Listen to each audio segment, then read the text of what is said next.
My name is Daniela, and I am currently Director of Admissions for a rehab facility. But for the past 15 years, I've worked in human services in various settings, domestic violence, mental health, and the past 10 years, I've worked in the substance abuse treatment industry.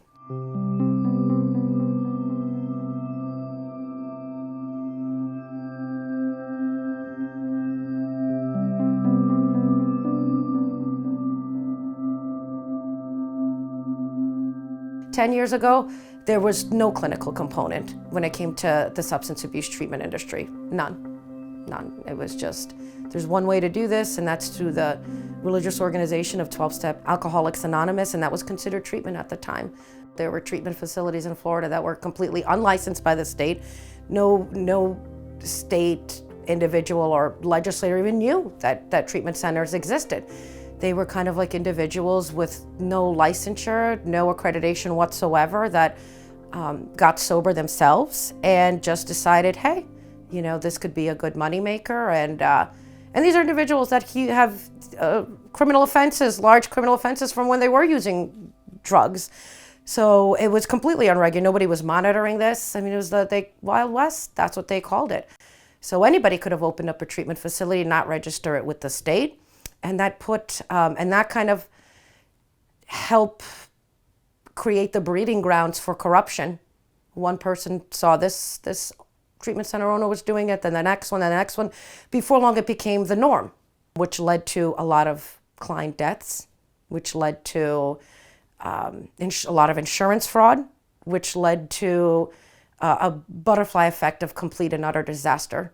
Infamous Kenny Chapman. Even the really bad facilities in Florida would always say, at least we're not as bad as Kenny Chapman. That was their rationale. That's how insidious Kenny Chapman was, the kind of behavior that he did and the kind of crimes that he committed, that even horrendous facilities would always rationalize and say, hey, we're not like Kenny Chapman. He created just a multitude of different facilities, different sober homes, massive insurance fraud, double billing. I heard that he was having staff members, just regular people, pee in cups and UA cups to keep that gravy train going. When he had a female population at one of his sober homes, he would turn them into prostitutes, force them into sex trafficking, selling their bodies, and he would threaten them. He would take away their ID and any identification that they had, credit cards, anything, and lock them in a safe. These individuals had nowhere to go. They were stuck, they were trapped, and he also wasn't communicating anything with family members. At that time, there was a law that if you're a felon, you can't open up a treatment facility yourself, so he opened it up under his wife's name, no problem. You know, and he got away with that for a large period of time, and he was a multimillionaire. And then so when all the arrests started happening, they started cracking down. The Sober Homes Task Force in Florida, you know, Kenny Chapman was, I think, one of the first ones to get arrested, and there was an overwhelming evidence against him, that from former clients speaking out, and it really, and I think that was kind of the first eye-opener of what's going on. And then law enforcement stepped in. They had to create their own task force called the Sober Home Task Force, and started shutting down, not just shutting down a lot of these places, but arresting treatment center owners, marketers.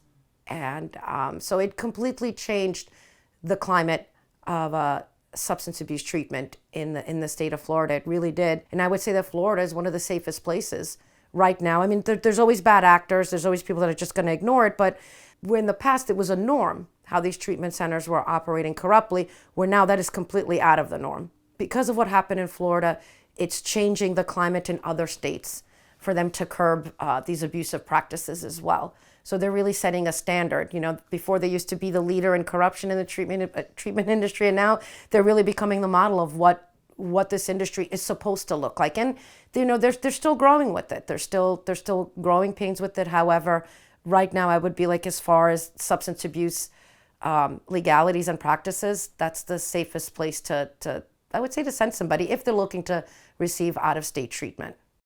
If you or a loved one are struggling with a substance abuse issue or mental health issue, be prepared, be well armed, you know, do your due diligence and have a couple of questions to ask the individual who you're speaking with on that other end of the line. Questions such as, okay, what is your role there? What are your credentials? Do you have a degree? What is your experience? How long have you been doing this? I mean, these are pertinent questions.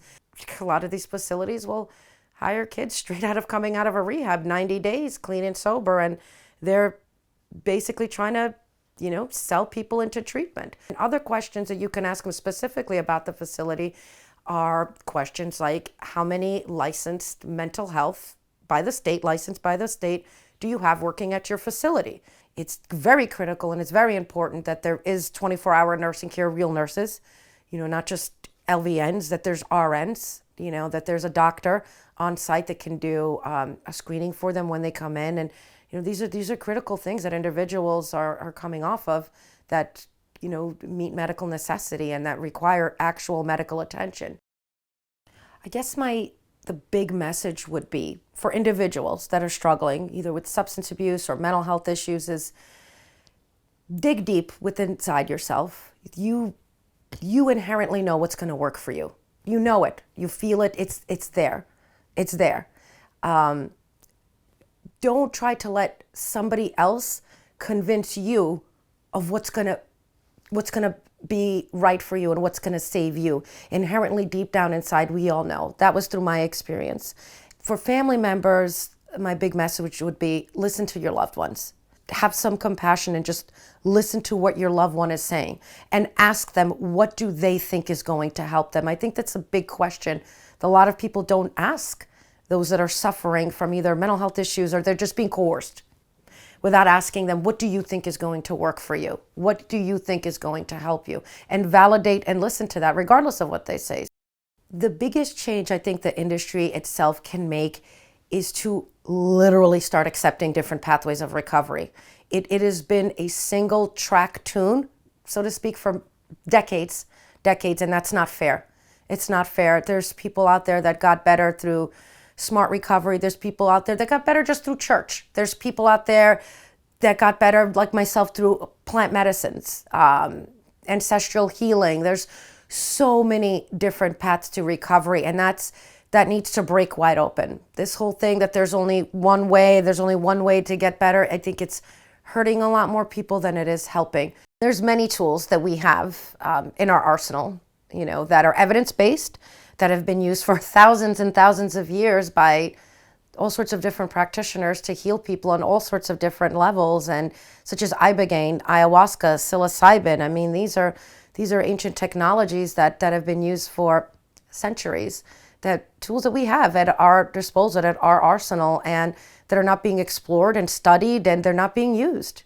I really believe this is going to be the future of addiction treatment, mental health treatment. This is going to be the future, and if people aren't going to get on board, then you're going to be stuck where you are, using outdated modalities, and we're still, healing and curing people from something that was created in the 1930s that's been shown really not to be as effective.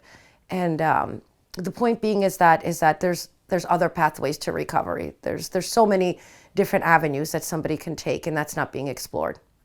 There's a lot of people nowadays that would still, like to be a part of something. They need a support group, and they go to these AA communities and NA communities, and they are being shunned because they are using medicated assisted treatment. They'll be ostracized and abandoned by people that are supposed to be there to help them, which obviously then reopens the cycle again, right? They're experiencing their own trauma. They're reliving their abandonment issues through this group of people that's supposed to be there to help them, that are literally discriminating against them.